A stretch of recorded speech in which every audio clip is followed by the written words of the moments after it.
আসসালামু আলাইকুম ও রহমতুল্লাহি তাআলা ও বারাকাতুহ। সম্মানিত হাজিরিন, আমি আপনাদের সামনে এমন একটি দোয়া নিয়ে উপস্থিত হয়েছি, যেই দোয়াটি অত্যন্ত কার্যকারী। এই দোয়াটি যদি আমরা নিয়মিতভাবে পড়তে পারি, ইনশাআল্লাহ আমরা দোয়াটির ফলাফল এবং কার্যকারিতা নিজের চোখে দেখতে পারবো ইনশাআল্লাহ। যে দোয়াটি কি, দোয়াটি বলার পূর্বে কোন অবস্থায় দোয়াটি পড়বেন, এই অবস্থাটা আমাদের জানার দরকার। যে অবস্থাটি হলো, আমরা বিপদে পড়ে থাকি, অনেকেই অনেক অবস্থায় বিপদে পড়ে থাকে।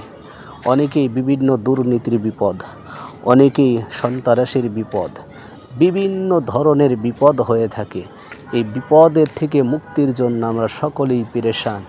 বিপদ থেকে মুক্তির কত পন্থা অবলম্বন করি, এরপরে বিপদ থেকে আমরা মুক্তি পাই না।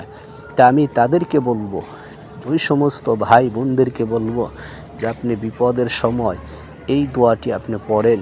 যেই অবস্থায় বিপদ আসবে, যেই হালাতে বিপদ আসবে, যেই স্থানে বিপদ আসবে, যে কোনো সময় বিপদ আসবে, বিপদ যখনই আসবে তখন যদি ইখলাস নিয়ে শুধুমাত্র আল্লাহর উপরে তাওয়াক্কুল করিয়া, আল্লাহর উপর ভরসা করিয়া এই দোয়াটি পড়তে থাকেন, ইনশাআল্লাহ আল্লাহ আপনাকে বিপদ থেকে মুক্তি দান করবেন।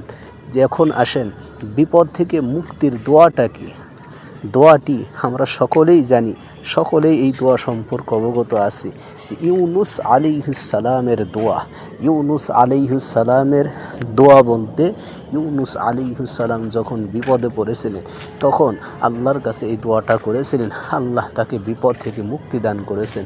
আমিও আপনিও যদি ওই দোয়াটি পড়তে পারি, তাহলে ইনশাআল্লাহ আল্লাহ আমাকে, আপনাকে, সকলকে এই বিপদ থেকে মুক্তি দান করবেন।